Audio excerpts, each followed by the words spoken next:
भगवान श्री विष्णु जी सर्वव्यापक परमात्मा ही भगवान श्री विष्णु हैं। वह संपूर्ण विश्व भगवान विष्णु की शक्ति से ही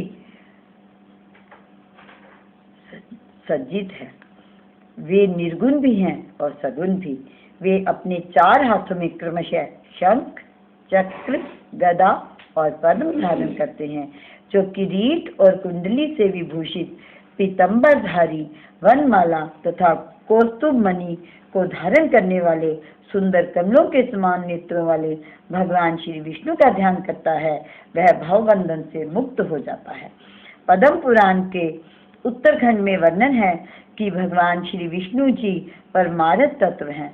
वे ही ब्रह्मा और शिव सहित समस्त सृष्टि के आदि कारण हैं। वे ही नारायण, वासुदेव, परमात्मा, अच्युत, कृष्ण, शाश्वत, शिव, ईश्वर तथा हिरण्यगर्भ आदि अनेक नामों से पुकारे जाते हैं। नर अर्थात जीवों के समुदाय को नार कहते हैं। संपूर्ण जीवों के आश्रय होने के कारण भगवान श्री विष्णु ही नारायण कहे जाते हैं। कल्प के प्रभाव में एकमात्र सर्वव्यापी भगवान नारायण ही थे। वे ही संपूर्ण जगत की सृष्टि करके सबका पालन करते हैं और अंत में सबका संहार करते हैं। इसलिए भगवान विष्णु का नाम हरि है। मत्स्य, कूर्म, वराह, वामन, हयग्रीव तथा श्री राम कृष्ण आदि भगवान श्री विष्णु के ही अवतार हैं। भगवान श्री विष्णु अत्यंत दयालु हैं। वे अकारण ही जीवों पर करुणा दृष्टि रखते हैं। उनकी शरण में जाने पर परम कल्याण हो जाता है। जो भक्त भगवान श्री विष्णु के नामों का कीर्तन स्मरण करता है, उसको भगवान दर्शन देते हैं।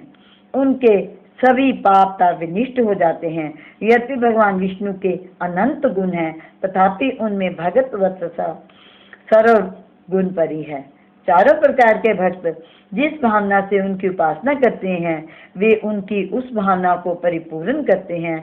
धूप, प्रहलाद, अजामिल, द्रौपदी, गणिका आदि अनेक भक्तों का उनकी कृपा से उद्धार हुआ।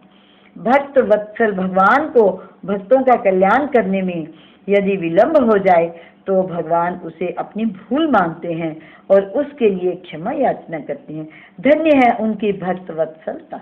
मत्स्य, कूर्म, वराह, वामन, श्री राम, श्री कृष्ण आदि अवतारों की कथाओं में भगवान श्री विष्णु की भगत वत्सलता के अनेक आख्यान आए हैं। ये जीवों के कल्याण के लिए अनेक रूप धारण करते हैं। वेदों में इन्हीं भगवान श्री विष्णु की अनंत महिमा का गान किया गया है। विष्णु धर्मोत्तर पुराण में वर्णन मिलता है कि लवण समुद्र के मध्य में विष्णु लोक अपने ही प्रकाश से प्रकाशित है। उसमें भगवान श्री विष्णु वर्षा ऋतु के 4 मासों में लक्ष्मी द्वारा सेवित होकर शेष शैया पर शयन करते हैं। पद्म पुराण के उत्तरखंड के 228वें अध्याय में भगवान विष्णु के निवास का वर्णन है। वैकुंठ धाम के अंतर्गत अयोध्यापुरी में एक दिव्य मंडप है। मंडप के मध्य भाग में रमणीय सिंहासन है। वेद में धर्म आदि देवता उस सिंहासन को नित्य घेरे रहते हैं। धर्म, ज्ञान, ऐश्वर्य, वैराग्य सभी वहां उपस्थित रहते हैं। मंडप के मध्य भाग में अग्नि, सूर्य और चंद्रमा रहते हैं। कूर्म, नागराज तथा संपूर्ण वेद वहां पीठ रूप धारण करके उपस्थित रहते हैं। सिंहासन के मध्य में अष्टदल कमल है, जिस पर देवताओं के स्वामी परम पुरुष भगवान श्री विष्णु लक्ष्मी के साथ विराजमान रहते हैं।